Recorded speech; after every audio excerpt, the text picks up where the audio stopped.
वर्षा मेरे हृदय पर अमृत तेरे की होवे। वर्षा मेरे हृदय पर अमृत तेरे की होवे।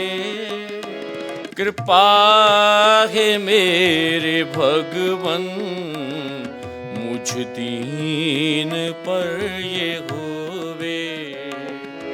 कृपा है मेरे भगवन मुझ दीन पर ये होवे।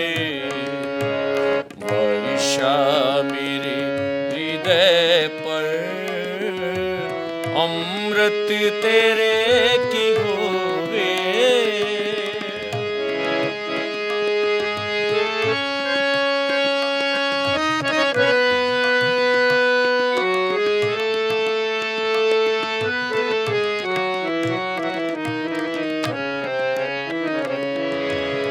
वर्षा से जैसे टीले पर्वत के धुल रहे हैं,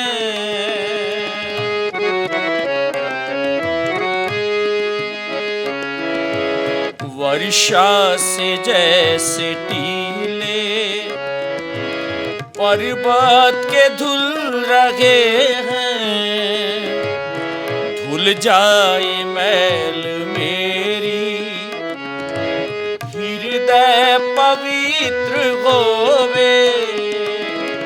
धुल जाए मैल मेरी हृदय पवित्र होवे। हृदय पवित्र होवे। वर्षा मेरे हृदय पर अमृत तेरे की होवे। कृपा है मेरे भगवन मुझ दीन पर ये होवे। कृपा है मेरे भगवन मुझ दीन पर ये होवे। वर्षा मेरे हृदय पर अमृत तेरे की होवे।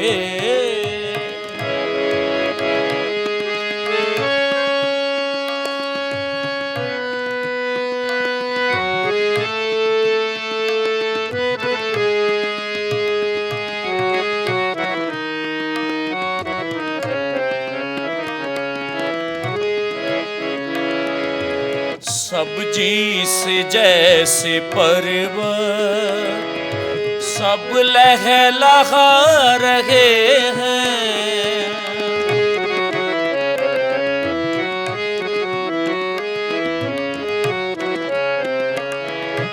सब्जी से जैसे पर्वत सब लहलहा रहे हैं।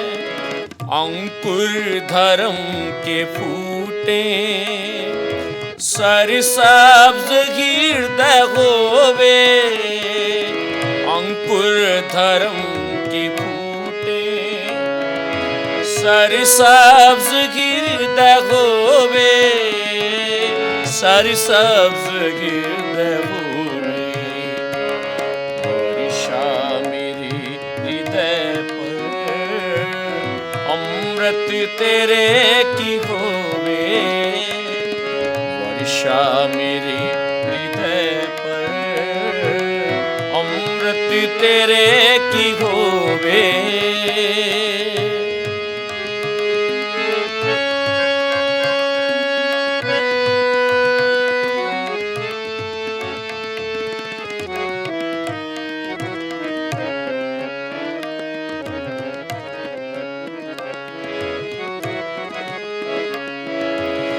भरपूर यह चमन हो हृदय का रस से तेरे।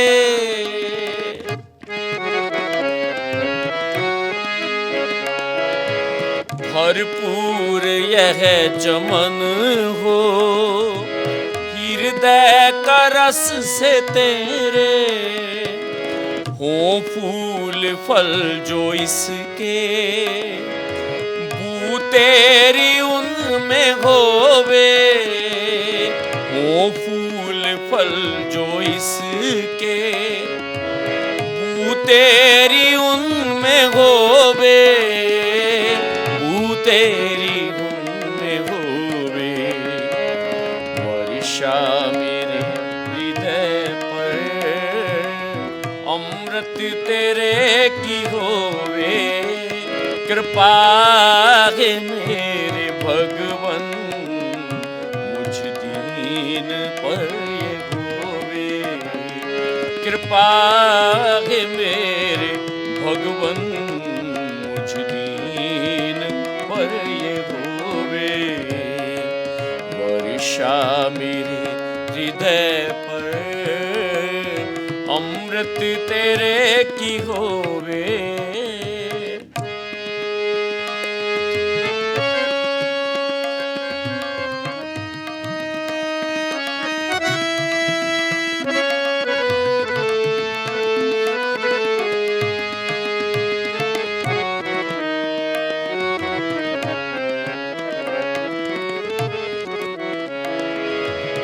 बैठा रहूं मैं तेरी वर्षा तले सदा ही।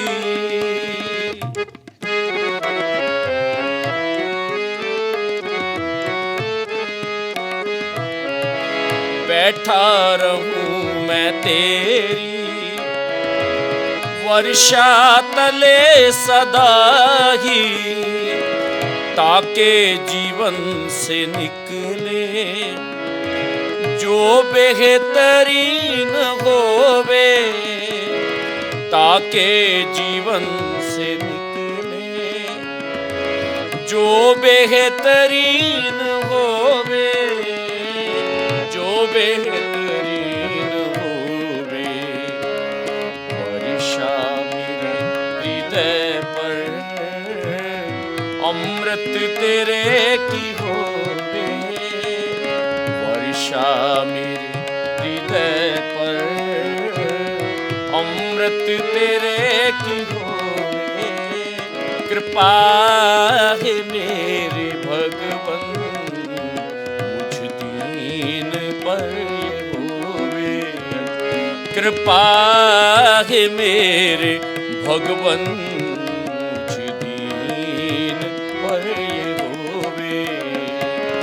वर्षा मेरे हृदय पर, अमृत तेरे की होवे। अमृत तेरे की होवे। अमृत तेरे की होवे।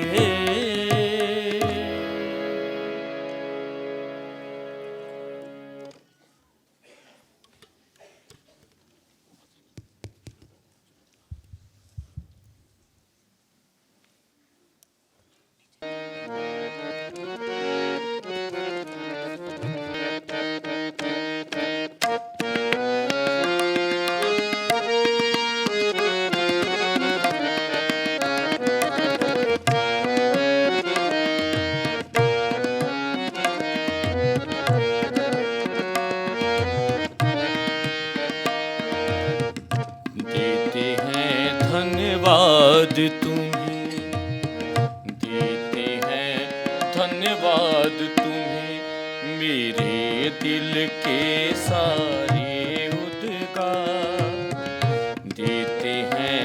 धन्यवाद तुम्हें मेरे दिल के सारे उद्गार। धन धन कहती तृप्त न होती जिह्वा मेरी बारंबार। देते हैं धन्यवाद तुम्हें, देते हैं धन्यवाद तुम्हें।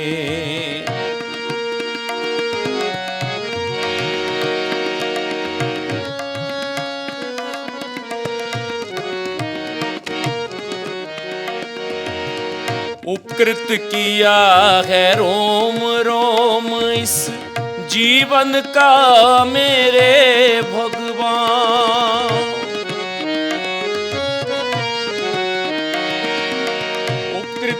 किया है रोम रोम इस जीवन का मेरे भगवान। इस जग में जो कहीं ना मिलता, इस जग में जो कहीं ना मिलता, दिया है आपने ऐसा दान, दिया है आपने ऐसा दान। लेखनी उठती बार बार है, लिखने को तुम्हारी जयकार। धन धन कहती तृप्त न होती, जेहबा मेरी बारंबार। देते हैं धन्यवाद तुम्हें मेरे दिल के सारे उद्गार। धन धन कहती तृप्त न होती, जेहबा मेरी बारंबार। देते हैं धन्यवाद तुम्हें।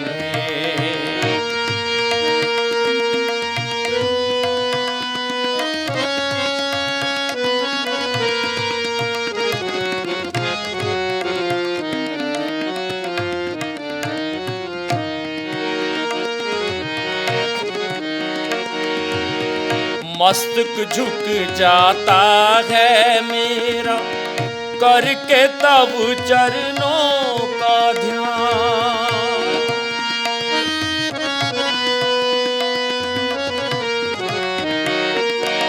मस्तक झुक जाता है मेरा, करके तब चरणों का ध्यान।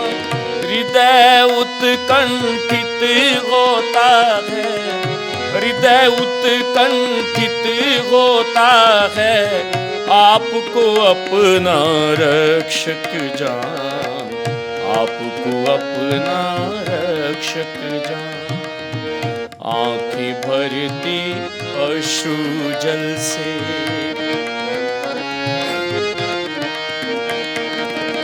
आंखें भरती अश्रु जल से, सतगुरु आपका रूप निहार। धन धन कहती तृप्त न होती, जेहबा मेरी बारंबार। देते हैं धन्यवाद तुम्हें मेरे दिल के सारे उद्गार। धन धन कहती तृप्त न होती, जेहबा मेरी बारंबार। देते हैं धन्यवाद तुम्हें।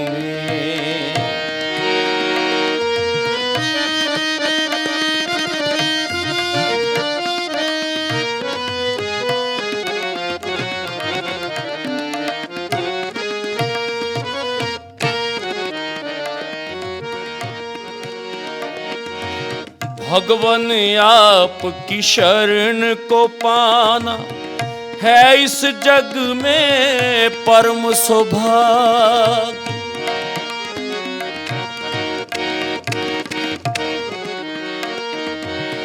भगवन आपकी शरण को पाना है इस जग में परम सौभाग्य। हेच है इसकी तुलना में तो, हेच है इसकी तुलना में तो, सारी दुनिया का भी राज, सारी दुनिया का भी राज। फूला नहीं समाता हृदय, पाकर ऐसा उच्च अधिकार। धन धन कहती तृप्त न होती, जेहबा मेरी बारंबार। देते हैं धन्यवाद तुम्हें, देते हैं धन्यवाद तुम्हें।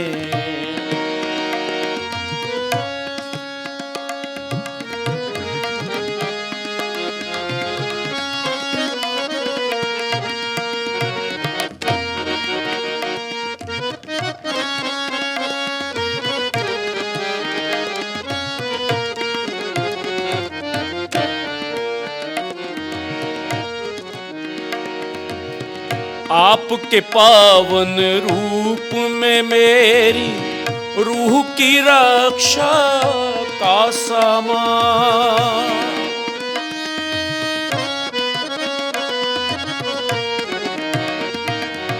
आपके पावन रूप में मेरी रूह की रक्षा का सामान। काश करूं मैं अनुभव उसको, काश करूं मैं अनुभव उसको, सदा ही अपना जान और प्राण कर दूं ऐसे देव रूप पर।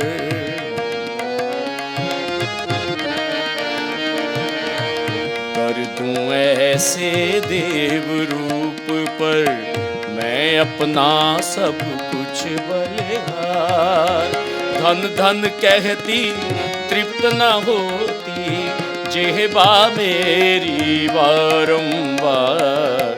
देते हैं धन्यवाद तुम्हें, देते हैं धन्यवाद तुम्हें।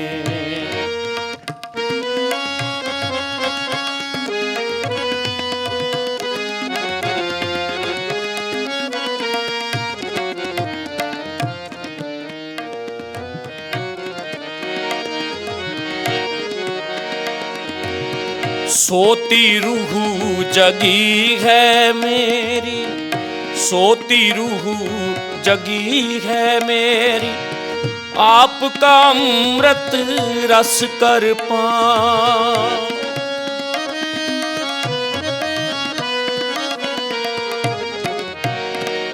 सोती रूह जगी है मेरी, आपका अमृत रस कर पाऊं।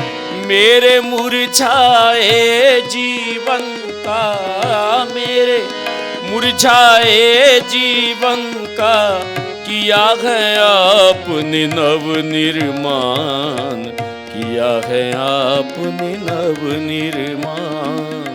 चाहता हूँ बस आयु भर ही, चाहता हूँ बस आयु भर ही पड़ा रहूं मैं तुमरे द्वार।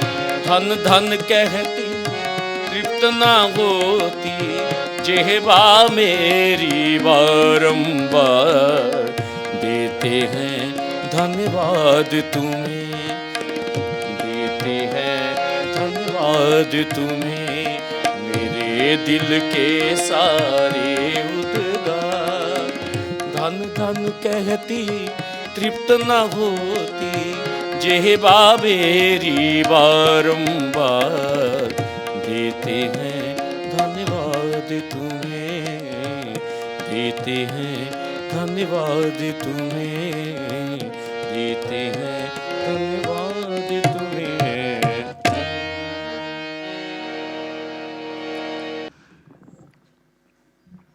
मेरी आज की सभा का विषय है परम आवश्यक जीवनदायक मेरे भगवन का संबंध। विकासवाद की बात करें तो विकासवाद की दृष्टि से देखा जाए तो मनुष्य का जो लक्ष्य है वो उसका शारीरिक विकास, मानसिक विकास और आध्यात्मिक विकास करना है। शारीरिक विकास की बात करें तो हम सब समझते हैं, जानते भी हैं, शायद ये जो छोटे बच्चे हैं अभी इनको ज्ञान नहीं है कि उम्र के साथ इनके शरीर की शक्ति भी ख़त्म हो जानी है, जैसे हम सब में फ़र्क पड़ रहा है, सुंदरता भी कम होने लगती है और हम मृत्यु की तरफ जाने लगते हैं। लेकिन इस शरीर को बचाने के लिए हम अनगिनत कोशिशें करते हैं। रात मुझे कोई तकरीबन 2 बजे टेलीफोन आया, हमारे एक कोई बहुत ख़ास व्यक्ति जो फिरोज़पुर से आए हुए थे, उनकी तबीयत ढीली हो गई। 2 बजे से लेके 5:30 बजे तक हम यही करते रहे कि कौन से डॉक्टर के पास लेके जाया जाए, कहाँ लेके जाया जाए, जबकि बात जब वो रोशनी वाले इंसान के पास हम पहुँचते हैं तो लगता है कि बात तो कुछ भी नहीं थी। तो डॉक्टर साहब ने बताया बात तो कुछ भी नहीं थी, पर इंसान घबरा जाता है कि जितना मेरा सांस चलता है वो उतना चल क्यों नहीं रहा। मैं भी देखती हूँ कि आप भी कभी नोट करोगे कि कितनी बार हम घर में बैठे अपनी पल्स देखते हैं कि ये 50 हुई, 60 हुई, 70 हुई, ये क्या हो गया? क्योंकि हम मरना नहीं चाहते, हम जिंदा रहना चाहते हैं। शरीर का हमें बोध है, शरीर का हमें दुख महसूस होता है। शरीर जो हमें खुशी देता है, अगर वो तंदुरुस्त है तो वो हम खुशी बीमारी की हालत में महसूस नहीं कर पाते। अब हमारी इसी खुशी या इसी जो हमारी एक ज़िंदगी में वो थी कि हमने ज़िंदा रहना है और सुख से ज़िंदा रहना है, हमने अपने शरीर के अनगिनत रिसर्च की और अनगिनत डॉक्टर बनाए। आँख का डॉक्टर अलग है, दिमाग का डॉक्टर अलग है, नाक का डॉक्टर अलग है। आदमी बीमार हो जाए तो ये नहीं पता चलता कि जाना किसके पास है। तो ये क्यों है? क्योंकि हम मरना नहीं चाहते, हम जिंदा रहना चाहते हैं। लेकिन जो विकास का नियम है उसमें शरीर का ये नियम है कि ये एक दिन शरीर अपनी जो हालत है उसमें वीकनेस आएगी। हमने दारा सिंह का नाम सुना है, बहुत मशहूर पहलवान थे, लेकिन वक्त ने तो उनके साथ भी वही किया। वो उनके ऊपर एक ऐसी बीमारी ने हमला किया कि उनकी मांसपेशियां जवाब दे गई और आखिर में वो चल भी नहीं सकते थे। आम आदमी सोचे कि क्या दारा सिंह बीमार हो सकता है? दारा सिंह को ज़रूरत पड़ सकती है डॉक्टर की। लेकिन ये नियम है कि हम शरीर में जैसे जितनी ताकत लेके पैदा होते हैं, जितना विकास करते हैं, उसका एक दिन उसकी जो लास्ट जो लिमिट है वो भी ख़त्म हो जाती है। अगर मानसिक शक्तियों की बात करें तो मानसिक तौर पे भी हमारी जो रिटेंशन है, मेमोरी है, या हम कह रहे हैं हमारी जो याददाश्त की शक्ति है वो कम हो जाती है। अभी पीछे मैं किसी डॉक्टर के पास गई तो एक लेडी बहुत घबराई आई कि डॉक्टर साहब, जो मेरे पिता हैं उनको डिमेंशिया हो गया, 2 दिन से वो घर से लापता हो गए, हमें पता ही नहीं चल रहा उसका कोई क्या इलाज हो सकता है, कैसे वो मिल सकते हैं। तो फिर मेरे मन में वो रहा कि वो पूछना चाहिए क्या वो व्यक्ति मिला। 6-7 महीने बाद जब मैं दोबारा गई तो मैंने उनसे पूछा, वो कहते वो आज तक घर नहीं आया, क्योंकि मेमोरी लॉस हो गया। और वो मेमोरी लॉस इतना हो जाता है कि इतने दौरे पड़ते हैं। हम कई बार अपने जो बहुत प्रिय संबंधी भी होते हैं, नज़दीकी संबंधी भी होते हैं, उनको भी मार देते हैं। चार्ल्स लैम्ब का नाम आपने सुना होगा, बहुत बड़े उन्होंने स्टोरीज लिखी हैं बच्चों के ऊपर। उनकी छोटी बहन थी, उसको पागलपन का दौरा पड़ता था, तो भाई बहन का प्यार था, वो बचाना भी चाहते थे, इलाज भी करवाते थे, लेकिन वो दौरा एक दिन इतना पड़ा कि उसने अपनी सोई हुई माँ को चाकू से मार दिया। अब इसका क्या इलाज है? तो चार्ल्स लैम्ब उसको भेज नहीं पाए मेंटल हॉस्पिटल, लेकिन वो उसको बगलगीर होकर रोए ज़रूर कि मेरी प्यारी बहन, तुझे पता ही नहीं चला, तूने अपने मानसिक पागलपन में कर क्या दिया, इसमें तेरा कसूर नहीं, लेकिन हमारी माँ चली गई।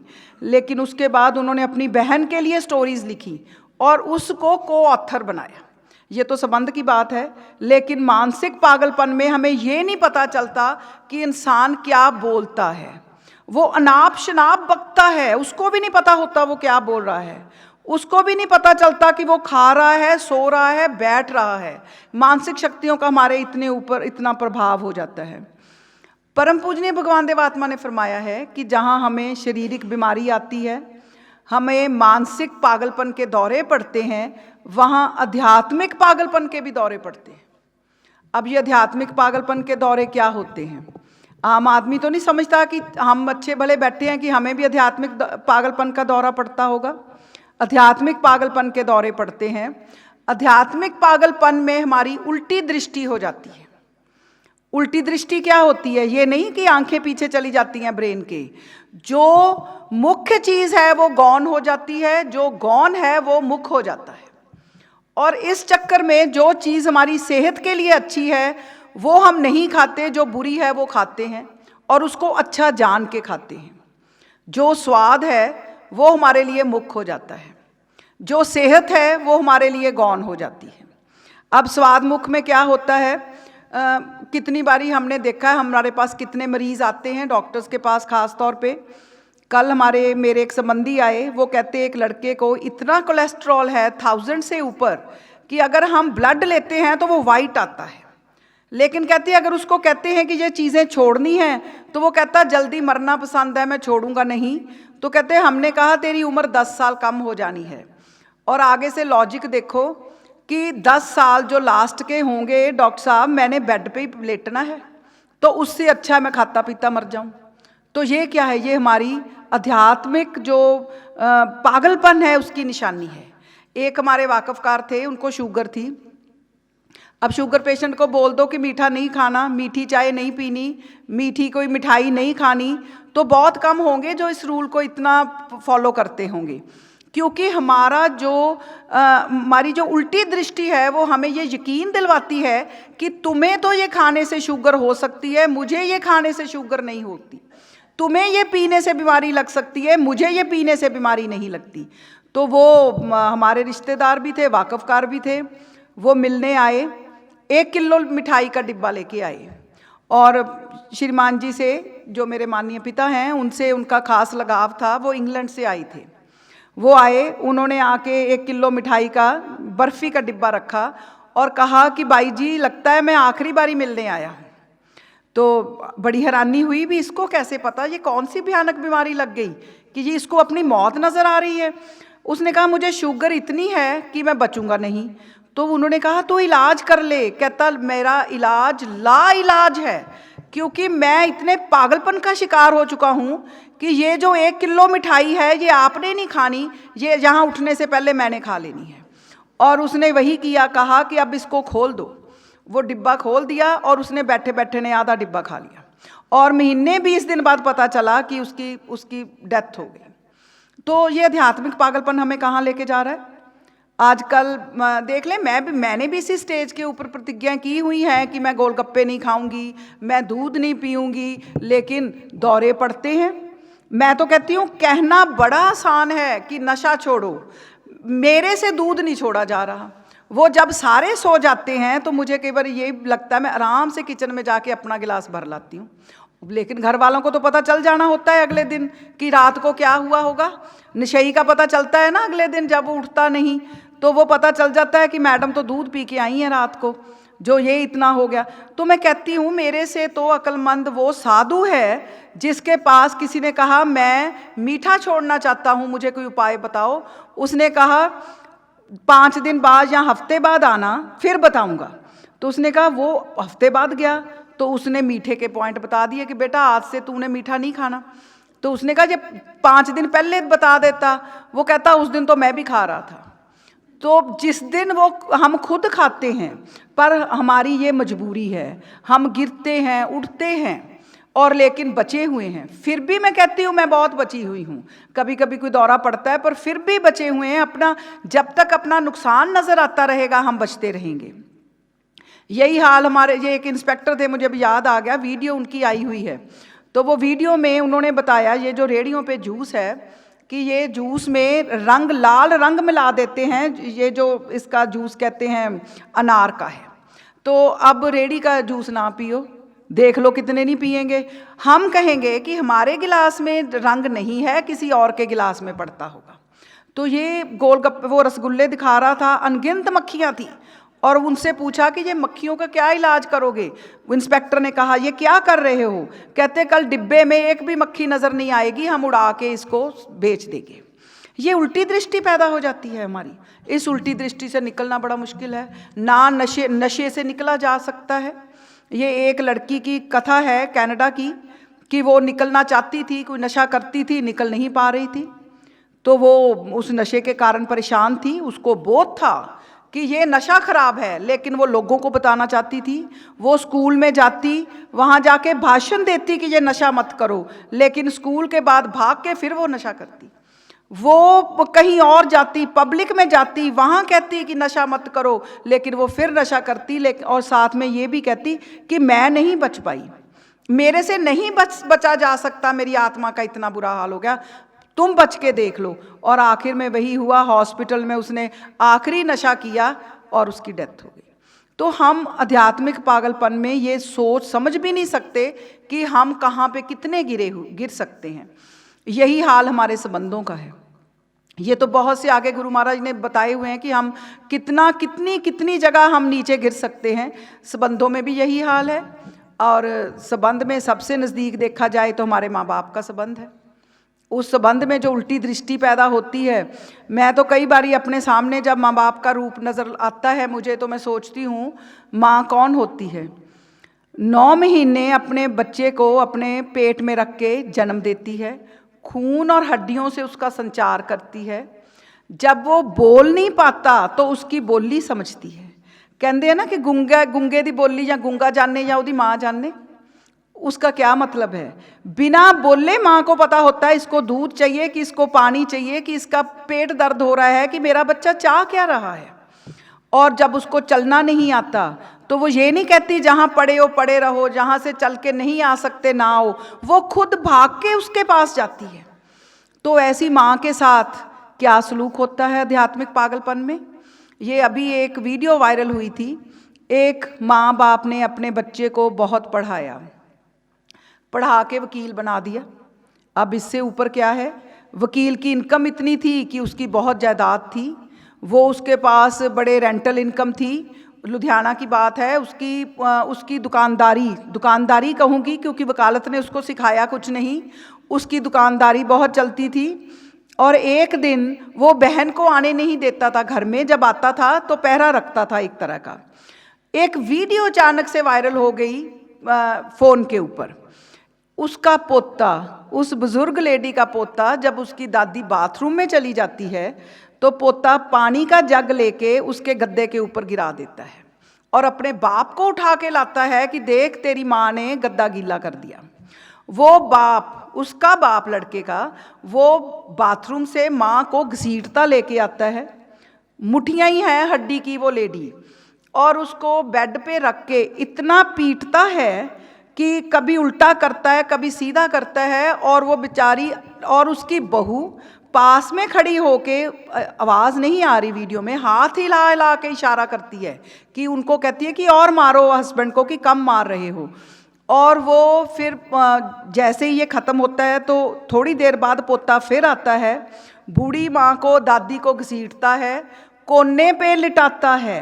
शैतानी दिमाग देखो, कोने पे लिटा देता है कि ये जब करवट लेगी तो नीचे गिरेगी और मर जाएगी। और ये होने के बाद माँ को पता नहीं चला, 15-20 दिन किसी को उसका पता नहीं चला कि क्या हुआ। एक दिन वो उसकी बेटी ने वो वीडियो फिर वो लेके गई, एक संस्था है, कि ये देखो मेरी माँ के साथ क्या हो रहा है। वो कैसे पता चला? पता नहीं लड़के ने कैसे, उसके भाई ने उसको उसके बाप का फ़ोन दे दिया।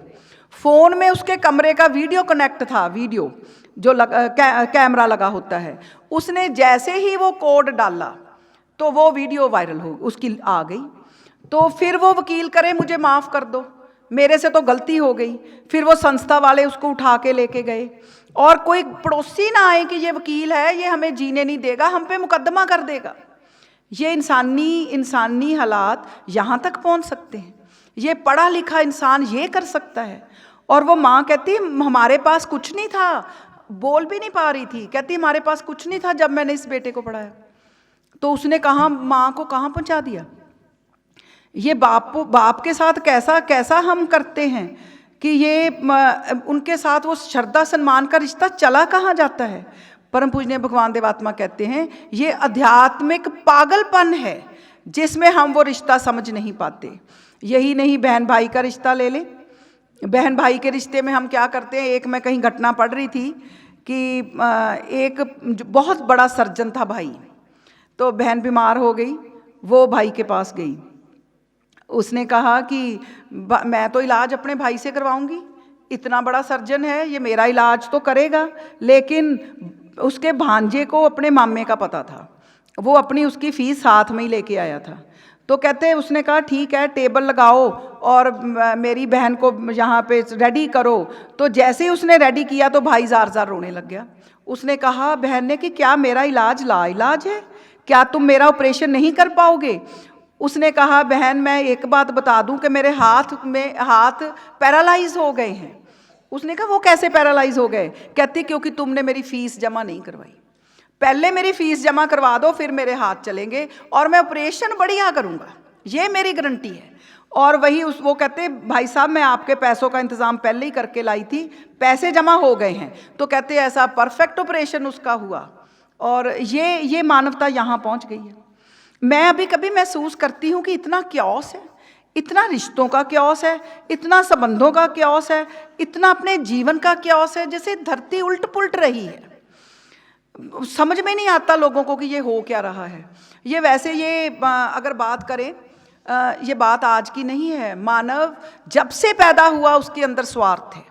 ये स्वार्थ आज एकदम से पैदा नहीं हो गया, लेकिन स्वार्थ की गतियां करते करते स्वार्थ बढ़ जाता है। जिस चीज़ की गति करते जाओ स्वार्थ बढ़ जाता है। सम्मान की गति करते जाते हैं, श्रद्धा की गति करते जाते हैं तो वो बढ़ जाता है। स्वार्थ की गति करते जाओ तो वो बढ़ जाती है। पीटर द ग्रेट का नाम सुना होगा आप सब ने। उन्होंने सारे रशिया को बहुत बड़ा स्ट्रॉन्ग रशिया बना दिया। 7 के बादशाह थे रशिया के, 7 में छोटे छोटे प्रांत, उसके छोटे छोटे शहर जोड़ के। और फिर हुआ क्या, इच्छा वहीं पे ख़त्म नहीं हुई। उन्होंने कहा कि अब मैंने अपने बेटे को इसका राज, इसकी गद्दी पे बिठाना है। तो बेटे की परवरिश माँ ने की थी। माँ सात्विक जीवनधारी थी। वो उसको क्राइस्ट की स्टोरी सुनाती थी और वो कहती थी बेटा अपने बाप के रास्ते पे ना चलना। तो वो पीटर द ग्रेट ने कहा कि अब तेरे सिंहासन का टाइम आ गया है, मैं ताजपोशी करना चाहता हूँ। तो बेटे ने कहा किसी और को अपना उत्तराधिकारी ढूंढे, क्योंकि मैं गद्दी पे नहीं बैठूंगा। ये गद्दी खून से लथपथ है और मैं आगे इतना खून नहीं बहा सकता। मैं दुनिया की सेवा करना चाहता हूँ। तो वो माँ के पास गया। माँ ने कहा बेटा डटे रहना, इसकी बात ना मानना, इसने बहुत खून बहाया है तुम्हारे बाप ने। लेकिन वो जो ह्यूमन नेचर है वो नहीं मानी। उसने उसको ठंडी कोठरी में बंद कर दिया कि कोई बात नहीं, दिमाग टिकाने आ जाएगा, 2-4 दिन में मान जाएगा। 2 दिन फिर गया, वो फिर ना मानना। 2-3 दिन के बाद फिर गया, वो फिर ना मानना। और फिर उसने उसको डंडा लिया, इतना पीटा कि अपने बेटे को ही मार दिया। मारने के बाद 3 दिन अंदर से नहीं निकला कि ये मैंने क्या कर दिया। दे दो गद्दी, किसको देनी है अब? स्वार्थ में, अहंकार में सिंहासन किसको देना है? तो ये हम कहाँ पे जा रहे हैं? इसलिए मैं कह रही हूँ कि ये आज की बात नहीं है, ये नस्लों से स्वार्थ बढ़ गया इंसान का। लेकिन इस स्वार्थ से निकालने के लिए एक हस्ती ने जन्म लिया, एक गुरु ने जन्म लिया, जिन्होंने एक अपना मिशन धारण किया। मैं परम पूजनीय भगवान देवात्मा की बात करना चाहती हूँ। उन्होंने जो मिशन धारण किया वो मानवता में जो आध्यात्मिक अंधापन था उससे निकालने के लिए अपना मिशन धारण किया। अब मिशन उन्होंने अपने लिए तो धारण नहीं किया था, वो तो देव जीवनधारी थे, उनको तो किसी चीज़ की अपने जीवन में ज़रूरत नहीं थी। पर वो मिशन में जो उनको कठिनाइयाँ आई, उन कठिनाइयों का अगर मैं बयान करूं तो वो कठिनाइयों के बाद भी उन्होंने मानवता का उद्धार किया। आप लिखते हैं जब मैंने महाव्रत को ग्रहण करने की इच्छा की, क्योंकि आपने फरमाया मैं वो धर्म लाना चाहता हूँ वो सब प्रकार की बुराइयों का नाश करता है। और उस धर्म में जो बुराइयां नाश करने के लिए आपने महाव्रत धारण किया, उसमें आपने फरमाया जब मैंने महाव्रत को ग्रहण करने की इच्छा की तो मुझे बहुत कठिनाइयां प्रतीत होती थी, परंतु फिर भी उतनी प्रतीत ना होती थी कि जितनी सच्ची परीक्षा के द्वारा वह असाधारण रूप में बाद में प्रतीत हुई। क्योंकि जब हम सोचते हैं कि मैंने तो किसी की भलाई करनी है, तो हमें क्या लगता है कि भलाई क्यों नहीं करने देगा कोई? भलाई करनी है, मैंने किसी को नशे से निकालना है, मैंने नीच जीवन से निकालना है, मैंने माँ बाप का सम्मान करने लगाना है, मैंने देश के प्रति जागरूकता उत्पन्न करनी है, मैंने उनके आत्मा का कल्याण करना है। तो उन्होंने भी सोचा, क्योंकि उनके अंदर तो वो बुराइयां थी नहीं, कि बहुत इंसान खुश होंगे, लेकिन उनको थोड़ा बहुत ज्ञान था कि मुझे कठिनाइयाँ आएंगी। लेकिन इतनी कठिनाइयाँ आएंगी, वो कहते इसका मुझे ज्ञान नहीं था। मैं उस समय समझता था कि मैं जिन लोगों के उद्धार के लिए और शुभ के लिए अपना समस्त जीवन भेंट करता हूँ, संसारिक पद मान धन आदि छोड़कर अपनी युवावस्था की सारी शक्तियाँ भेंट करता हूँ, और जिनकी संतान के लिए प्रत्येक के शुभ के भंडार खोल देने के लिए अपने संसारिक सुखों की आहुति देता हूँ, वह मेरे मित्र की बजाय शत्रु क्यों होंगे? मगर ये मेरा सोचना गलत निकला। हमारा, अगर हमें नीच जीवन में कोई इंसान आगे ले जाना चाहे वो ये कहे कोई टीचर कि आपको इतना पढ़ा दूंगा कि वो आपके लिए लाखों की जायदाद आपका बच्चा बना देगा। आप कहते हैं चाहे इसको रात को सारी रात जगाओ लेकिन इसको पढ़ा दो, चाहे इसको जो मर्जी कीमत लो इसको पढ़ा दो। गुरु महाराज जी सोच रहे हैं कि मैं इनकी संतान में सात्विक जीवन पैदा करना चाहता हूँ, ये मेरे दुश्मन क्यों होंगे। लेकिन वो इतनी ज़्यादा उनके खिलाफ हुए कि उन्होंने लिखा, मेरा नौकरी छोड़ने पर जो लोग मुझे ज्ञानी समझते थे वो भिखारी समझने लगे। अब नीच जीवनधारी क्या समझेंगे कि गुरु महाराज जी की सरकार, पहले तो इतने पढ़े लिखे गुरु महाराज जी, इंजीनियरिंग कॉलेज में आपने इंजीनियरिंग की, बाद में नौकरी लगी, वो भी सरकारी नौकरी लगी, ये 1800 की बात है। और आम दुनिया के लिए तो क्या कमाल की बात थी कि पंडित जी इतना बड़ा काम कर रहे हैं, और जैसे ही आपने महाव्रत धारण किया आपके दुश्मन पैदा हो गए कि इसने नौकरी छोड़ दी। क्योंकि हम नौकरी के पीछे भागते हैं कि कोई हमारे सामने नौकरी छोड़े हम तो बेवकूफ़ समझेंगे कि ये नौकरी को छोड़ रहा है, कि इन्होंने नौकरी छोड़ ली, ये तो भिखारी बन जाएगा। लोगों के घरों में चिंता होने लगी कि अब ये क्या करेंगे। जब वो कहते मैंने महाव्रत धारण करने की कोशिश की ऐलान किया तो पादरी तक मुझे मनाने आए कि ये ना करो। क्यों समझ नहीं आ रहा था, पर वो देव जीवनधारी थे, अपने पे अटल थे। विरोधता ने तूफान का रूप धारण कर लिया। उनको मेरा जीवन व्रत ग्रहण करना, आप फरमाते हैं, इतना डरावना लगा जैसे किसी भेड़िए का किसी गांव में घुस आना। वो क्या कर रहे थे जिससे उनको इतना, उनका रूप भेड़िए के मुताबिक लगा या किसी शेर के मुताबिक लगा कि अब ये हमें खा जाएगा। जैसे ही प्रचार आरंभ किया, परम पूजनीय भगवान देवात्मा कहते हैं, शुरू में प्रचार मैंने अकेले आरंभ किया। मुझे खाने को कई बारी कुछ नहीं मिलता था, मैंने अपनी नींद का त्याग किया। आप कहाँ पे सोए? मैं तो जब ये पढ़ती हूँ तो मेरे से पढ़ा नहीं जाता। परम पूजनीय भगवान देवात्मा हमें ये शिक्षा देने के लिए कहाँ पे सोए? वो चबूतरों पे भी सोए, वो प्लेटफॉर्म पे भी बैठे। उन्होंने एक जगह घटना लिखी है कि खाने को कुछ मिल नहीं रहा था, तो हम जो कुछ लोग इकट्ठे थे तो कुछ स्त्रियों ने कहा कि हम आपके लिए खिचड़ी बना के लाती हैं। तो आपने फरमाया कि जैसे वो मेरे लिए खिचड़ी लाई, मैंने एक वर्ड लिखा हुआ है कि मैंने चुप करके खिचड़ी खा ली। अब चुप करके खिचड़ी खाने का क्या मतलब? कि वो खिचड़ी ना सेहत के मुताबिक ठीक होगी, ना दांतों के मुताबिक ठीक होगी, पर कहते मैंने चुप करके खिचड़ी खा ली क्योंकि मुझे और कोई चीज़ ही नहीं थी मेरे पास। और वो एक दफ़ा तो बात है कि ट्रेन में उनको ऐसी रोटी दे दी गई ठंडी, वो कहते मेरे से चबाई नहीं जा रही थी, वो भी आपने चुप करके खा ली। और जब बिहार में आप देव समाज की स्थापना के बाद आप गए तो आपने जब एक चबूतरे के ऊपर, पहला सेवक आपको वहीं से प्राप्त हुआ, आप चबूतरे के ऊपर आप अपनी धर्म शिक्षा का जब प्रचार करने लगे तो कहते हैं आप पहले प्रचार करते, फिर वहीं पेड़ की छाया के नीचे बैठ जाते, क्योंकि बैठने को भी जगह नहीं थी। एक धर्मशाला थी गंदी, जिसको साफ करके बैठने का इंतजाम किया गया। तो ऐसे धर्म का प्रचार गुरु महाराज ने शुरू किया और इतनी कठिनाइयां आई कि आप फरमाते हैं मेरा नर्वस सिस्टम फेल हो गया और आप तारों स्यारों से बातें करते रहे, कोई इंसान भी नहीं था समझने वाला। लेकिन आपने हमें उसका फल क्या मिला, देव जीवन का हमें फल क्या मिला कि आपने एक ऐसी समाज की स्थापना कर दी कि जिसमें नैतिक जीवन उसका आधार बना दिया। इतनी कठिनाइयों के बाद एक नैतिक जीवन को आपने आधार बनाया कि देव समाज में वो जन एंट्री कर ही नहीं सकता जो मोटे मोटे पापों से बचा हुआ ना हो। तो आपने तो आधार ही नैतिक बना दिया। आपने व्यभिचार की प्रतिज्ञा रख के कि एक पत्नी के जीते जी मैं दूसरी शादी नहीं करूंगा, आपने नैतिक जीवन की शुरुआत एक परिवार में कर दी।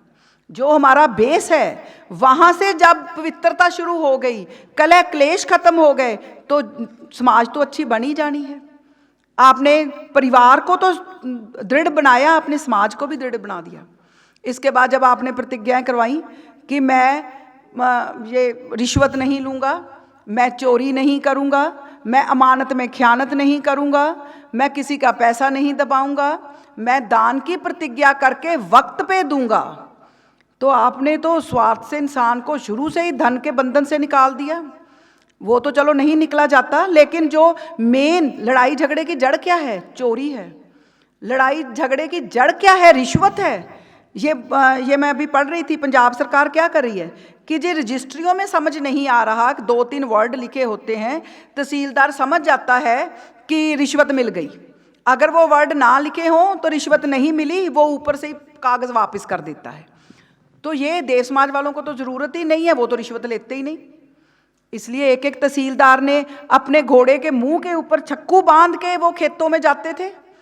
एक एक पटवारी ऐसे जाते थे कि किसी के दाना में एक दाना मैं अंदर ना ले लूं किसी के खेत का। तो ये यहाँ पे पहुंचा देते हैं परम पूजनीय भगवान देवात्मा। और कितनी चोरियां वापस की। एक जन आए, उन्होंने क्या बताया कि मैं तो गया हुआ था वहाँ पे गुड़गांवा में सत्संग पे, और मैंने अब इंसान क्या चोरी कर लेता है? जिसका उसका दिल करता है। तो कहते श्रीमद विकास देव जी ने बर्फ़ी रखी हुई थी और सभा में आ रहे थे। कहते मैंने देखा श्रीमान जी सभा में चले गए, मैंने पीछे से दरवाज़ा खोला, बर्फ़ी खा के सभा में आया। तो इंसान को ये अभी सेवक नहीं थे, तो कहाँ से कहाँ पहुँचा देते हैं। ये चोरी कोई मानेगा? ये चोरी कोई स्टेज पे मानेगा जो परम पूजनीय भगवान देवात्मा मना देते हैं?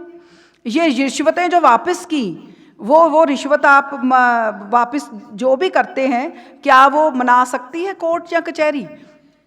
तो आपने यहाँ पर पहुँचा दिया। और साथ में आपने एक और जो एक मेन प्रतिज्ञा करवाई कि मैं पशुवध नहीं करूँगा, मैं मांस नहीं खाऊंगा, मैं मांस से बनी कोई चीज़ नहीं खाऊंगा, ना दूंगा ना दिलाऊंगा। तो जब ये प्रतिज्ञा कर ली, हमने भी कर ली। तो बच्चों की आई शादियाँ, जो तो मुझे अभी याद आ गया, तो लोग कहते थे ये हमारी सरदार कम्युनिटी में कि शादी कैसे करेंगे, ये मांस नहीं देंगे, ये शराब नहीं देंगे, तो ये शादियां लड़कियों की नहीं हो सकती। मैंने कहा विकास के ऊपर मेरा वो है, हमें ज़रूरत नहीं है शादियों में मीट शराब देने की। और शादियां हो गई, क्यों नहीं होंगी? शादियां भी होंगी। अपना जो हमारे जो दृढ़ निश्चय है उसके ऊपर हमें पूरा रहना चाहिए। तो हमारे जो आगे विकास के हालात चलते रहते हैं। परम पूजनीय भगवान देवात्मा ने मुझे याद आया, एक दफ़ा लिखा कि मेरी सेहत खराब थी, तो मैंने ये मेरे सेवकों ने कहा पर अभी भगवान अब आप सभा नहीं करवा सकते अपने जो जन्मदिन है महाव्रत की।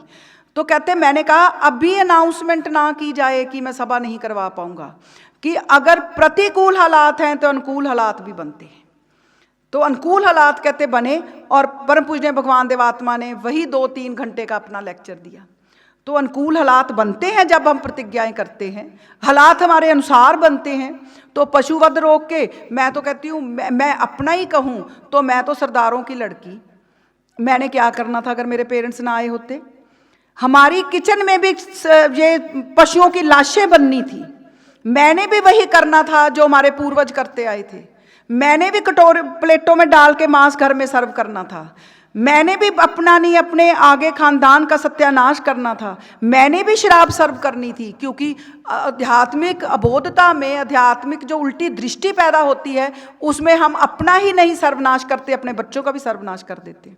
ये अभी चूज़े मैंने देखे, मेरी आदत है मैं अपने ग्रैंड चिल्ड्रन को थोड़ी थोड़ी वीडियो दिखा देती हूँ कि ये बच्चे बचे रहें। तो मैंने अपने ग्रैंडसन के लिए वीडियो निकाली, मैंने कहा चल तुझे दिखाती हूँ, छोटा सा है, कि ये कैसे जानवरों को मारते हैं, हमें प्यार करना चाहिए। तो वो उसमें क्या जो खाते हैं ना, बड़ी, हम तो नहीं, जो ये लोग खाते हैं, तो वो कैसे बनते हैं, छोटे छोटे चूज़े जिनकी लाइफ सिर्फ 5 वीक होती है, जैसे 4 हफ्ते के 5 हफ्ते की लाइफ वाले चूजे को करंट वाले बॉक्सेस में छोड़ दिया जाता है, क्योंकि इतनों का कत्ल मुश्किल है, उसमें छोड़ दिया जाता है। वो अपने आप मरते हैं, जो नहीं मरते वो थोड़ी देर बाद तड़फ के मर जाते हैं। इस भयानक अवस्था से परम पूजनीय भगवान देवात्मा ने हमें निकाल दिया। तो इसके लिए हम जितना भगवान देवात्मा के दर के भिखारी बने रहें, लेकिन यही नहीं किया। आपने ये फरमाया कि ये जो प्रतिज्ञाएं हैं, ये तो मेरी बेदी भी ये पाप नहीं करती, उनके वाक्य हैं, ये तो चीज़ें करनी वाली नहीं हैं। जीवन तो इससे ऊपर शुरू होता है, लेकिन जीवन शुरू करने से पहले आपने एक शर्त रखी। आपने अपने जितने आपके ग्रंथ हैं, देव शास्त्र हैं, उनके आगे एक कोट है, हर जाति, हर देश, हर जाति, हर वर्ण, हर संप्रदाय के अधिकारी मनुष्यों के लिए अब बैठे तो बहुत हैं, सुनते भी बहुत हैं, लिटरेचर भी बहुत पढ़ते हैं, लेकिन अधिकारी हृदय कौन होता है? अब सूरज की रोशनी सबको मिलती है, मुझे भी मिलती है, आपको भी मिलती है, जिसमें दुनिया जो रोशन हो जाती है, हमें बाहर का सारा कुछ दिखाई देता है। लेकिन जिनकी आंख की अंदर से रोशनी चली जाती है या अगली आंख का पुतला चला जाता है, तो वो रोशनी ग्रहण नहीं कर सकते। परम पूज्य भगवान देवात्मा फरमाते हैं कि अगर ये रोशनी तुम तक नहीं पहुंचती मेरे देव जीवन की, तो तुम बच नहीं सकते। रोशनी का पहुंचना बहुत ज़रूरी है। लेकिन कई हालात में मैंने देखा है कि हम जितनी मर्जी हमारे ऊपर मेहनत हो जाए, हमें वो रोशनी नहीं पहुंचती, क्योंकि उतना अधिकारी हृदय नहीं है। इसलिए पहली शर्त और आखिरी शर्त भी यही है कि मनुष्य अधिकारी होना चाहिए। अगर उसने अपनी पत्नी को पीटा है, पत्नी के साथ अत्याचार किया है, तो उसके अंदर दुख की लहरें चलनी चाहिए। अगर वो पत्थर की न्याय बैठा है, तो वो अधिकारी नहीं है। अगर माँ बाप के साथ वो ऐसी दुश्चिंताएं करता है उनके मरने की, तो वो अधिकारी नहीं है। वो अधिकारी का दिल और तरह का होता है कि हमें अधिकारी आत्मा चाहिए। तो अधिकारी आत्मा ने जो बनते गए, वो बहुत कुछ अपनी ज़िंदगी में वो लेते गए। और उसके साथ उन्होंने एक और बात लिखी परम पूज्य भगवान देवात्मा में, कि जब तक आत्मा की शुद्धि ना हो, तब भी मेरी देव ज्योति का कोई रंग रूप ऊपर चढ़ नहीं सकता। ये हम सूरज से शुद्धि चाहते हैं ना, कि एनवायरनमेंट क्लीन हो जाए, ये फॉग हट जाए, ये रोशनी नहीं पहुंच रही, ये धुंध आ गई, ये बहुत बड़ा ये जो है एनवायरनमेंट ख़राब हो रहा है, गाड़ियां कम चलाओ क्योंकि सूरज की रोशनी नहीं पहुंच रही, हमारे ऊपर साफ हवा नहीं पहुंच रही। तो उसी प्रकार आपने फरमाया कि दिल की शुद्धि बहुत ज़रूरी है। जब तक दिल की शुद्धि नहीं है, हमारे ऊपर रंग नहीं चढ़ सकता। जैसे लेडीज़ का दुपट्टा होता है, वो कहते हैं इसको डाई करना है, तो वो कहते हैं जो पहला रंग चढ़ा है उसको हम रंग काट से साफ करूँगी, डायर कहता है, फिर मैडम चढ़ सकता है। कई दुपट्टे ऐसे होते हैं उन पर रंग ही नहीं चढ़ता, वो कहता काले दुपट्टे पे रंग नहीं चढ़ता, जितना मर्जी रीडाई कर लूँ मैं, इसके ऊपर कोई रंग नहीं चढ़ेगा मैडम। तो हमारी आत्मा की शुद्धि बहुत ज़रूरी है। तो जिनकी आत्मा की शुद्धि हुई वो तो कहीं के कहीं पहुंच गए। एक श्रीमान रामलाल जी की घटना है कि मैं रिश्वत की बात करती हूँ जो आजकल बहुत है। तो अगर ये रिश्वत ऐसे ही समझ आती, तो मैं सोच रही थी कि ये सूरज की रोशनी में या ट्यूबलाइट में खड़ा कर देते श्रीमान रामलाल जी को, तो खड़े होके वो बोलने लग जाते कि मैंने रिश्वत ली है। वो एक सभा में आए, आपको लगा कि मैंने तो 300 रुपये की रिश्वत ले ली, और रिश्वत लेके क्या फरमाया कि मेरी देवी ने उस वक्त मेरी मदद की जब मेरी बेटी की शादी थी। ये तो भगवान की बहुत बड़ी कृपा हो गई। अभी 2-4 रोज़ हुए, हमारे एक वाकफकार आए यूपी से, बड़ी खुशी से वो एक बात बता रहे थे। कहते मैं अमेरिकन सिटीज़न हूँ, तो वैसे ही पूछा कि आपको कितने साल लगे अमेरिकन सिटीज़न बनने में। तो वह कहते मुझे तो ज़्यादा वक्त नहीं लगा, मैं तो 1.5-2 साल में बन गया। तो हमने कहा वो अमेरिका का रूल आपके लिए कैसे चेंज हो गया? तो वो कहते रूल नहीं चेंज हुआ, ये उस वक्त की बात है जब ये जो पासपोर्ट हैं ये चढ़ते नहीं थे कंप्यूटर के ऊपर। तो कहते मेरे दिमाग में आइडिया आया, मैंने अपना पासपोर्ट गुम करके उसकी वो नोटिस करवा दिया पुलिस को कि मेरा पासपोर्ट गुम हो गया। तो कहते अमेरिका में जाकर भी मैंने करवा दिया, और फिर मैंने वकील कहता कि ये तो बहुत बढ़िया हो गया, अब तुझे जो 5-6 साल की ये जो है लगने थे वो तुझे मैं 1.5 साल में दिलवा दूंगा, लेकिन मेरा फ़ीस $1000 है। कहता मैंने $1000 फ़ीस दे दी। कहता इंग्लिश मुझे आती नहीं थी। तो उसने क्या कहा, उसने कहा कि अब ऐसा है कि तूने यस करनी है ऑफिसर के पास, जब नो करनी है मैं तेरे पाँव पे पाँव मारूंगा, तूने नो करनी है। तो वो कहता जी ऑफिसर ने मुझे नहीं पता मेरे से क्या पूछा। तो कहता मैंने उन्हें बोल दिया कि इनका तो पासपोर्ट गुम हो गया, इनको अमेरिका में आते जाते 6 साल से ऊपर हो गए। तो वो कहते उसने क्वेश्चन किए, कहते मैंने 3 दफ़ा उसने मेरे पाँव पे पाँव रखा, मैंने कहा नो, बाकी मैं यस करता रहा और मैं सिटीज़न बन गया। पर जो हैरानी की बात थी, वो कहते थे सब ऊपर वाले की कृपा है, सब ऊपर वाले की कृपा है। तो मैं समझ रही थी आत्मा में अंधकार के बगैर है क्या इस व्यक्ति के, सिवाय अंधकार ही अंधकार है कि किसके लिए फिर हमने इष्ट देव रखे हैं। क्योंकि इंसान अपने मन से इष्ट देव की वो बना लेता है ना, कि मेरा इष्ट देव ने मेरी मदद की, मुझे 6 साल की जगह मुझे 1.5 साल में मिल गया। और एक बात और बताई कि यूपी में तो जी हर घर में जो कपल हैं उनका तलाक हुआ है। मैंने कहा तलाक हुआ? कहते 3 तलाक तो हमारे घर में हुए हैं। मैंने कहा आते तो इकट्ठे हो। कहते ये जो ज़मीन की हो जाती है कि 13 सीलिंग की 13 एकड़ उसकी 13 एकड़ उसकी, कहते एक कपल 13 रख सकता है, तलाक हो जाए तो 13 रख सकता है, तो सब तलाक लेके रह रहे हैं और 13 ले रहे हैं। मैंने कहा कमाल के इंसान की बात है। कहता सिर्फ मेरी धर्म पत्नी है जो नहीं मानी कि चाहे 13 ही ठीक है पर मैंने तलाक नहीं देना। तो मैंने कहा क्या अब अमेरिका अब रो रहा है कि ऐसे रिलेशनशिप ना रखो, ये यूपी तो बहुत आगे निकल गया। तो ये दुनियावी जो लोग हैं वो हमें ये देते हैं, लेकिन परम पूजनीय भगवान देवात्मा के पास कैसे लोग आए? उनके पास ऐसे लोग आए जिन्होंने अपनी आत्मा को कहाँ से कहाँ पहुँचा दिया। अब मैं उनकी बात करने जा रही हूँ जो मोटे पाप नहीं करते, जो मेरे जैसे और आप जैसे शरीफ व्यक्ति हैं, जो जेंटलमैन कहलाते हैं। जेंटलमैन कौन होता है? जो भले मानस कहलाते हैं।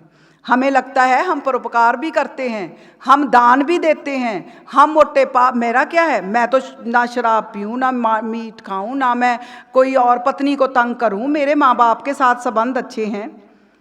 लेकिन परम पूजनीय भगवान देवात्मा की देव ज्योति हमें ये दिखाती है, उनके साथ संबंध हमें ये दिखाता है कि आत्मा के विकास का जब रास्ता रुकता है तो सबसे ज़्यादा उसमें जो रोड़ा बनता है वो हमारा अहंकार बनता है। अहंकार में हमें पता ही नहीं चलता। वो कहते हैं ये आदमी मीट नहीं खाता पर ये 10 आदमी खा गया है। ये आम बात है कि हम शराब नहीं पी, 10 आदमी पी गया अपनी ज़िंदगी में, कि उनकी ज़िंदगी ख़त्म कर दी अपने अहंकार में। शरदे कनल जी का नाम सुना होगा, शरदे पीवी कनल जी।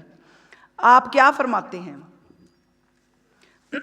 भगवान देवात्मा की देव ज्योति में मैं साफ देख रहा हूँ कि इंसानी दिलों की वर्तमान अवस्था बहुत नीच है। बहुत बड़े पाप करने वाले मनुष्यों को छोड़कर उन लोगों की अवस्था और भी कृपा पात्र है जिन्हें हम भले मानस कहते हैं। मैं समय मोटे मोटे पापों से बचा हुआ हूँ, मेरे अंदर एक व दूसरा परोपकार का भाव भी मौजूद है। मैं दुनिया में एक नेक इंसान कहलाता हूँ, मैं एक नेक इंसान कहलाता हूँ, परंतु भगवान देवात्मा की देव ज्योति में मैं महसूस करता हूँ कि मेरे और मेरे जैसे कहलाने वाले भले मानस लोगों के दिलों की कैसी निम्न अवस्था है। भगवान देवात्मा की देव ज्योति में मैं महसूस करता हूँ कि अहंग अनुराग मेरा सबसे बड़ा शत्रु है। जब इस पर चोट लगती है तो उल्टी दृष्टि पैदा हो जाती है। इस विषय में मेरा अपना जातीय तजुर्बा बहुत कड़वा है। क्योंकि ये शरदे कनल जी कौन थे? शरदे कनल जी ये जो लिख रहे हैं, ये वो लिख गए कि वो बहुत महान व्यक्ति हैं। ये आम व्यक्ति जो उनमें गुण है शरदे पीवी कनल जी में, वो तो आम इंसान में है ही नहीं। वो इसीलिए लिख गए कि वो इतने महान हैं, जो उन्होंने अपनी आत्मा को ऐसे चीर के दिखा दिया कि मेरी अवस्था कैसी थी, भगवान ने मुझे कैसे बचाया।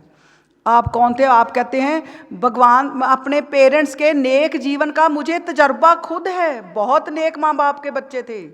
वो कहते मैं वैष्णु परिवार में पैदा हुआ, हमारे घर में मीट भी नहीं था। और वो कहते मेरे पिता झूठ नहीं बोलते थे, इसलिए मुझे झूठ बोलने से नफरत थी। शरदे पीवी कनल जी झूठ भी नहीं बोलते थे, कहते मुझे नफरत थी शुरू में। वो फरमाते हैं मेरे पिता मुझे कौरवों और पांडवों की कहानियाँ सुनाते थे, तो इसलिए बचपन से मेरे अंदर वैराग था। मैं धन को कमाना, मैं उनके अमर वाक्य हैं कि अगर मैं स्वार्थी रहकर मरा तो मेरी अर्थी रोती जाएगी। ये कनल जी जो कहते हैं स्वार्थी रहकर मरना गोबर खा के मरने के बराबर है, ये कनल जी, वो कनल जी क्या लिखते हैं अपनी आत्मा के बारे में, इनका मुकाबला कोई नहीं कर सकता।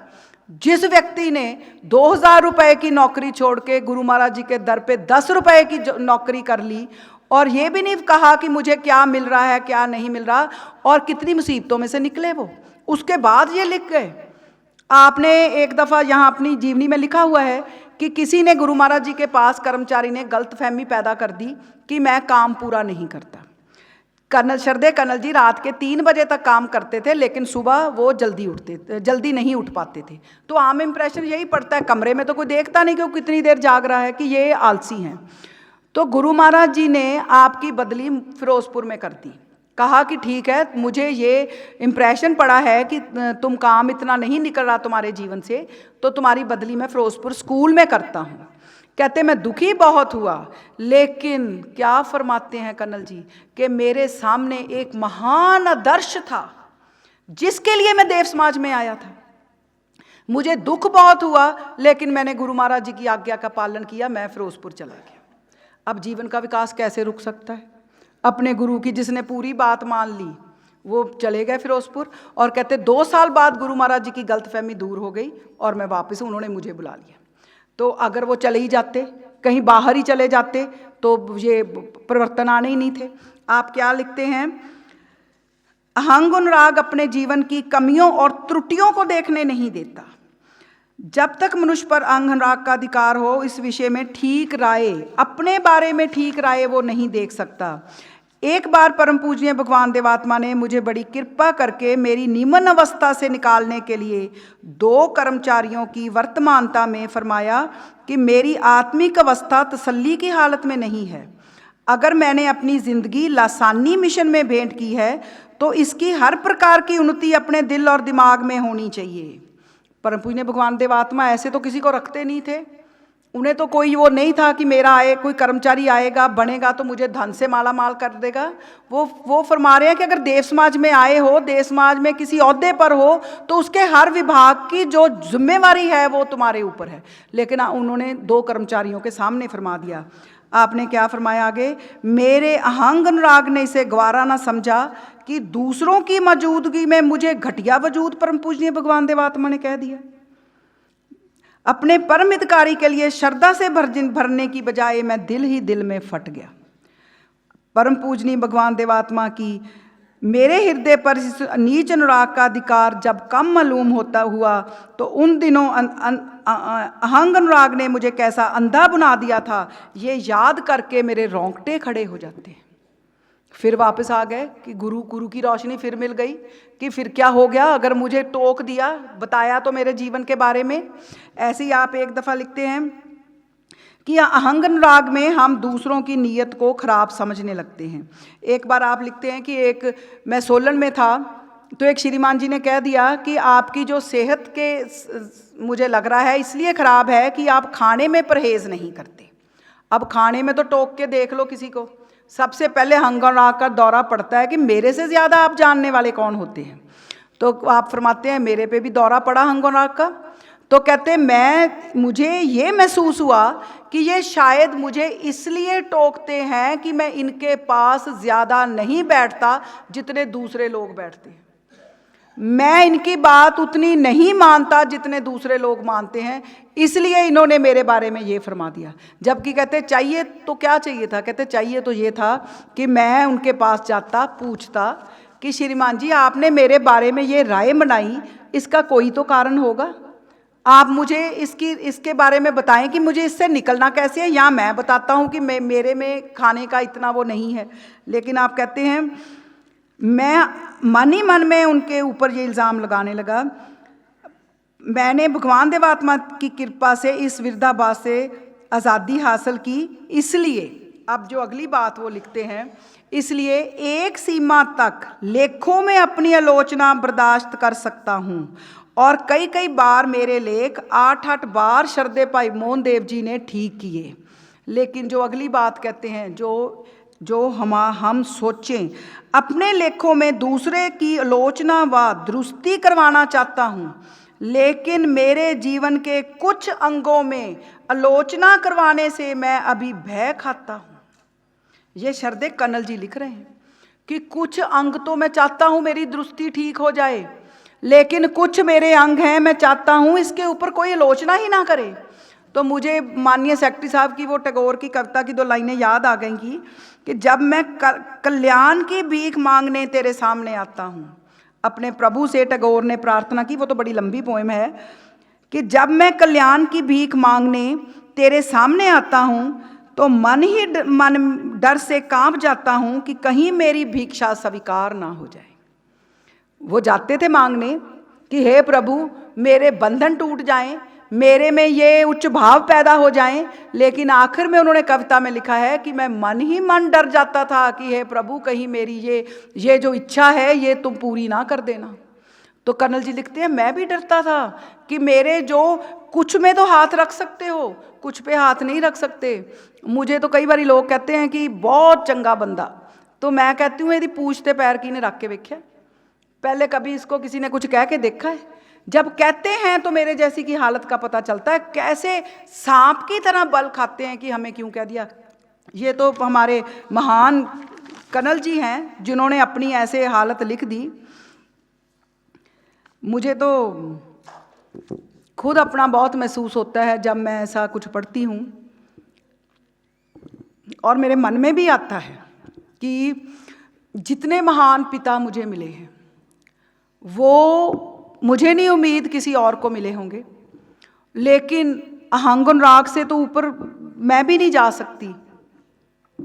तो 15-20 दिन की बात है, तो मुझे इन्होंने किसी बात पे अपनी राय देके कुछ कहा कि हम ऐसा करते, ये समाज का मामला नहीं था, कोई और था।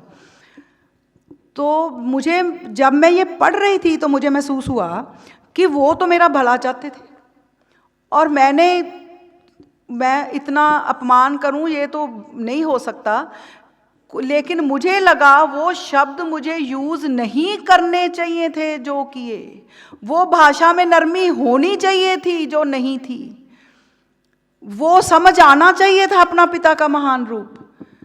तो वो कैसे नजर आए? वो तो गनीमत है, गुरु महाराज जी की ज्योति मिलती है तो 5 मिनट में समझ आ जाता है। बाप बेटी का रिश्ता ऐसा है कि वो फिर सोटी टेकते टेकते कमरे में आते हैं ये कहने कि बेटा शायद तुम ठीक थी। मैं कहा नहीं, आप ठीक थे, आप ठीक थे। वो भी मेरे से दूरी करने की बजाय मुझे ये कहने आते हैं कि बेटा शायद तू ठीक थी। मैंने कहा नहीं, मैं कहीं भी ठीक नहीं हो सकती। तो ये रूप कैसे दिख जाता है? अब कहने को मैं भी तो भली मानस हूँ, बहुत सारा काम करती हूँ, आपकी नज़रों में भागी फिरती हूँ, लेकिन कब मरने का समान हमारी आत्मा में है, कब दौरा पड़ेगा, कब मरेंगे। एक शेर है ना कि बदी ने जब सिया दामन, सॉरी खुदी ने जब सिया दामन, तो वहशत ने कहा ज़रा थम जा, मैं आती हूँ दीवाने, ये बखियागिरी क्यों है। आज माफ़ी मांगी है, थोड़ी सी होश आती है, हम माफ़ियाँ मांगते हैं, हम परिशोध करते हैं, लेकिन आध्यात्मिक पागलपन कहता है जरा रुक जा, ये सुई धागा लेके क्या बैठी है, दोबारा फिर आऊंगी मैं और फिर तेरे जिस्म के कपड़े तार तार कर दूंगी। अहंगन राग कहता है मैं फिर आऊंगा और फिर तेरे से वही गतियां करवाऊंगा, वही तेरे से दूसरों का अपमान करवाऊंगा जितना मैं तेरे में, जितनी वो है नीचता। तो ये क्या हम फिर भी, मैं कहती हूँ चलो वैसे फिरने से तो अच्छा है कुछ तो सुई धागे से सिल लिया, फिर फटने हैं कपड़े, फिर फटने हैं, आत्मा फिर वैसी बननी है, अपमान फिर होने हैं, लेकिन जितना नजर आ जाए उतना ही गुरु महाराज जी की देव ज्योति जितनी प्राप्त हो जाए। शरदे कर्नल जी आगे लिखते हैं, एक बात आपने और बड़ी बड़ी लिखी, ये सबकी आंखें खोलने वाली हैं जो सभाएं कराते हैं। सभा के बाद बड़ा शोर डलता है, हम थोड़ा सा जज बन के भी बैठते हैं और हम भी उसी अवस्था में बैठते हैं कि सभा कैसी होगी। सभा तो जीवन से होती है, जीवन से होनी है, गुरु महाराज जी के देव प्रभावों से होनी है। वो कर्नल जी जिनके अमर वाक्य थे कि मैं जब एमए में फर्स्ट आया प्रांत में और मैं देव आश्रम की सीढ़ियाँ चढ़ रहा था, तो जैसे जैसे मैं सीढ़ियाँ चढ़ने लगा और मुझे रिजल्ट पता चला कि तुम तो फर्स्ट आ गए प्रांत में, तो आप फरमाते हैं कि मुझे वो जुलाहे याद आए जिन्होंने मेरे लिए कपड़े सिले। मैंने कहा कर्नल बी ग्रेटफुल। कहते मुझे खाना बनाने वाले व्यक्ति याद आए जिन्होंने मेरे लिए खाना बनाया। मैंने कहा कर्नल बी ग्रेटफुल। कहते मुझे अपने टीचर याद आए जिन्होंने तुझे पढ़ाया। कहते मैंने कहा कर्नल बी ग्रेटफुल। कहते मुझे अपने गुरु याद आए जिन्होंने मुझे ऐसी अवस्था प्रदान की। कहते मैंने कहा कर्नल बी ग्रेटफुल। और वो कहते जो फर्स्ट आने का मेरे ऊपर घमंड चढ़ने वाला था वो तार तार हो गया और मैं आगे से दीन होके निकला। वो कर्नल जी जो एक तरफ अपनी आत्मा इस रूप में देखते हैं, दूसरे रूप में क्या देखते हैं, जब वो बहुत गहराई से आत्मा का विश्लेषण करते हैं तो क्या देखते हैं। दूसरा पक्ष लिखते हैं कि जब मुझ में देह प्रभाव लाभ करके दूसरों के दिलों में बेहतरी लाने के लिए परीक्षम से ज़्यादा नतीजे पैदा हुए, लोगों पे असर हुआ, उनके दिल बदले, तो मेरे आहंग अनुराग ने मुझे मुबारकबाद देनी शुरू की कि जैसे सब कुछ मेरी कोशिशों का फल है। मैंने ही सभा की तैयारी की थी। कमाल की बात है, कितनी बारीकी से अध्ययन करते हैं कि अपना सारा जो कोशिश हुई, जो लोग बदले, जो लोगों के दिलों पे अधिकार जितना हो पाया गुरु महाराज जी की शिक्षा का, वो गुरु महाराज जी के चरणों में भेंट करने की बजाय कहते मैं अपने ऊपर लेने लगा। अपने गुरु महाराज जी की देव ज्योति में महसूस किया कि अच्छी तरह जानता हूं कि भगवान देवात्मा के किसी सेवक ने उनके देह प्रभाव पाकर जब हानि पर शोध करना चाहा, जब हम हानि पर शोध करते हैं उसके बारे में बड़ा लिखा, और जिस आदमी का नुकसान किया उसके चरणों में सर रखकर माफ़ी मांगनी चाहिए, तो उस सेवक के संबंधियों ने ऐसा करने से रोका। हम परिशोध करते हैं, हम चरणों में सर रख के माफ़ी मांगना चाहते हैं। शरदे कर्नल जी कहते हैं उनके संबंधियों ने ऐसा करने से रोका। उनको लगा कि ऐसा करके वो घटिया साबित हो जाओगी, बल्कि रोशनी दिखाती है कि ऐसा करके वो पहले से उच्च बन जाएगा। मैं इस इजहार से, वो कहते हैं किसी संबंधी के इजहार से मैं उल्ट पुल्ट हो गया और मेरा जीवन आपका कहाँ से कहाँ चला गया वो हमने सब ने देखा है। आप फरमाते हैं मैंने उनके चरणों में माफ़ी मांगी जिनकी दुनियावी लिहाज से कोई स्टेटस नहीं था। उनके चरणों में भी सर रख के मैंने माफ़ी मांगी कि मेरे से गलती हुई है, मेरे से दुश्चिंता हुई है। कहते मैंने नहीं देखा कि उसका ओहदा क्या है, मैंने ये देखा कि मैंने इसका दिल दुखाया है। तो कर्नल जी ये आहंग अनुराग के बारे में क्या कुछ, ये मुझे नहीं लगा कि मैंने कर्नल जी का पढ़ा, मुझे लगा मैंने अपना आप पढ़ा, मुझे लगा मैंने अपना रूप दिखाया, मैंने अपना रूप महसूस किया। इसलिए हम भाव प्रकाश देखें, भाव प्रकाश की सभा में क्या होता है, खाना अच्छा लगता है हम खाने की तारीफ करते हैं, डेकोरेशन अच्छी लगती है हम डेकोरेशन की तारीफ करते हैं। लेकिन भाव प्रकाश की सभा तो गुरु महाराज जी के कार्यक्रम का हिस्सा है। कितने तो सुबह ही चले जाते हैं कि भाव प्रकाश ही है, क्या करना है, क्योंकि भाव प्रकाश में होगा क्या, भाव प्रकाश में जो अवगुण है उनको बताना है, बैठ के क्या नजर आया। और ये हमारे जो उच्च भाव होते हैं, ये कहते हैं हमारे बच्चे हैं, इनको मरने ना दो। इस सभा में जो उच्च भाव पैदा हुए जाके डायरी में लिख लो, ये मर जाएंगे, इस कैंपस से बाहर जाएंगे, ये मर जाएंगे। जो गलतियां हुई उनका परिशोध अभी कर लो, वक्त नहीं मिलना। मैं तो सोचती हूँ कब 60 के हो गए, कब 61 के हो गए, कब 70 के हो जाएंगे, कब 80 के हो जाएंगे, जिंदगी तो हाथ से निकल गई। तो जो बुरे कर्म किए उसका परिशोध कहाँ है? क्योंकि परम पूजनीय भगवान देवात्मा फरमाते हैं आत्मा अमर नहीं है, आत्मा में भी बीमारियां हैं। ये हमारे नीच राग नीच घृणाएं हमारी आत्मा की बीमारियां हैं।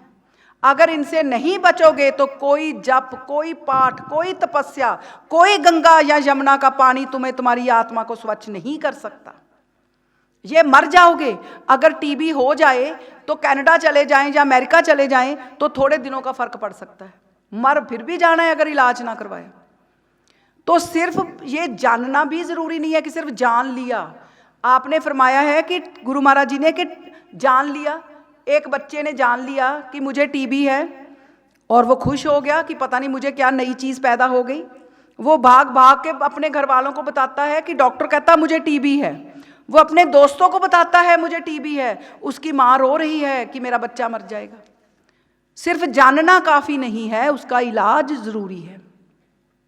तो देव समाज की जड़ों में परम पूजनीय भगवान देवात्मा का देव जीवन है। तो इसलिए देव समाज तो फ्लरिश होने के लिए है। और उन्होंने एक बात और फरमाई थी कि मुझे अधिकारी आत्मा चाहिए, मुझे योग आत्मा चाहिए, मैंने कोई भीड़ इकट्ठी नहीं करनी, तो इसलिए जितने भी आए खुशकिस्मत हैं, क्योंकि उन्होंने देखना क्या है। आप फरमाते हैं कि मेरे पास आएगा कौन, मैं उनका धन भी ख़त्म करता हूँ कि जो रिश्वत है, जो बेईमानी है, वो धन ख़त्म कर दो। मैं उनके मान सम्मान का भी वो उनका जाता है जब वो मेरे पास आते हैं, जो उन्होंने गलत तरीके से कमाया होता है। तो आप फरमाते हैं मेरे पास आएगा कौन, लेकिन फिर भी आप आशावादी हैं। आप फरमाते हैं कि विकासवादी मेरी दृष्टि होने के कारण मुझे यकीन है कि विकास होगा, मनुष्य आएंगे। लेकिन ये भी फरमाते हैं कि मुझे एक भी व्यक्ति नहीं मिला अभी तक जो मुझे समझता हो, क्योंकि वो हम देव जीवन को समझ नहीं सकते। गुरु महाराज जी की जो पर्सनैलिटी है उसके दो पार्ट हैं, एक देव ज्योति है, एक देव जीवन है। देव जीवन हमें किसी को प्राप्त नहीं हो सकता, इसलिए हम देव जीवनधारी बन के उनको समझ नहीं सकते। किसी को समझ ना हो उस लेवल का बनना पड़ता है।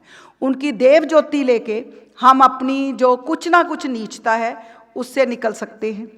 तो हम मेरी अपने लिए और आप सबके लिए यही प्रार्थना है कि हम ऐसे पापों से निकल सकें, अपनी आत्मा की बारीकियों को समझ सकें और देव समाज में जो परम पूज्य भगवान देव आत्मा का देव जीवन का जो जड़ लगी हुई है उसके साथ जुड़े रहें। क्योंकि अगर जड़ कायम रहे देव समाज में, पत्ते और फल फूल निकल भी जाते हैं अगर सूख जाए कभी, अगर धरती के साथ संबंध है तो पौधा फिर हरा भरा हो जाएगा। जीवनी शक्ति उसको फिर हरा भरा करती है जितनी उसमें क्षमता है। तो देव समाज के साथ जुड़े रहें, अपनी और अपने पारिवारिक संबंधियों को देव समाज के साथ जोड़े। मैं तो कहती हूँ ज़िंदगी सुहावनी हो जाती है और नहीं कुछ तो आसानी से रहना आ जाता है। मेरे एक कुलीग हैं, मैं उनके घर गई, मैंने कहा बड़ा बढ़िया कमरा अपनी माता जी को दिया। आमतौर पे माँ बाप का कमरा कौन सा होता है, सबसे पीछे हो, जहाँ ब्यूटी ना दिखाई देती हो, जहाँ पे बस कोई बात नहीं पहुँच जाएंगे। लॉन जहाँ से दिखता है, गार्डन जहाँ से दिखता है, वो कमरा माँ को दिया, आप पीछे हैं। मैंने कहा भी ये तो कमाल कर दी। कहता मैडम देव समाज की सभाओं का असर है। कहता जब कमरे बांटने थे तो मैंने माँ को कहा अपने कमरे पे हाथ रखो कौन सा लेना है। कहती माँ ने कहा तुम चले जाते हो, मैं अकेली होती हूँ, मुझे थोड़ा जहाँ से दिखाई दे वो कमरा दे दो। देव समाज में ये रिश्ते हो गए। और बाहर वो क्या किया वो वकील ने, सबके रिश्ते ऐसे नहीं होते, पर जो छोटी छोटी बात भी महसूस करने वाली है वो वहाँ महसूस नहीं होती। तो मैं तो कहती हूँ मेरे परिवार का भला हुआ है जिसकी मैं गवाह हूँ, मेरे बच्चों का भला हुआ है, मेरी आगे जो फैमिली है, मेरे जो और मेरे संबंधी जुड़े, मेरे दामाद जुड़े, उनका भला हुआ है, उनके परिवारों का भला हुआ है। तो मेरी छोटी जो नस्लें आगे आ रही हैं उनका भला हो रहा है जितनी उनके अंदर योग्यता है। तो इसमें घाटे का सौदा नहीं है। तो गुरु महाराज ने बहुत बड़ी कृपा की, बहुत कठिनाइयों में से निकल के हमें ऐसा जीवन दान दिया। मेरी अपने लिए भी यही कामना है, आपके लिए भी यही प्रार्थना है कि हम इसके साथ जुड़े रहें। बहुत बहुत शाम की सभा 6:30 बजे कि 7 बजे, 7 बजे तो वो भजनों की है। और सुबह का बहुत मुबारक दिन है कि परम पूजनीय भगवान देव आत्मा का जन्मदिन है, कि इसलिए आप लोग कोशिश करें कि 6:30 बजे यहाँ कीर्तन में पहुँचें। और बाद में बैंड है और फिर कल की बहुत विशेष सभा जिसे हम महासभा कहते हैं वो मेरे बहुत और आप सबके भी श्रद्धा और सम्मान के योग माननीय सेक्रेटरी देव समाज श्रीमान निर्मल सिंह जी ढिल्लों करवाएंगे। तो वक्त पे आके आप लोग बैठ जाएं। तो उनकी भी सेहत के लिए कामना करें, मैं भी करूँगी कि उनकी सभा पहली सभा की तरह ही लाजवाब होगी। बहुत बहुत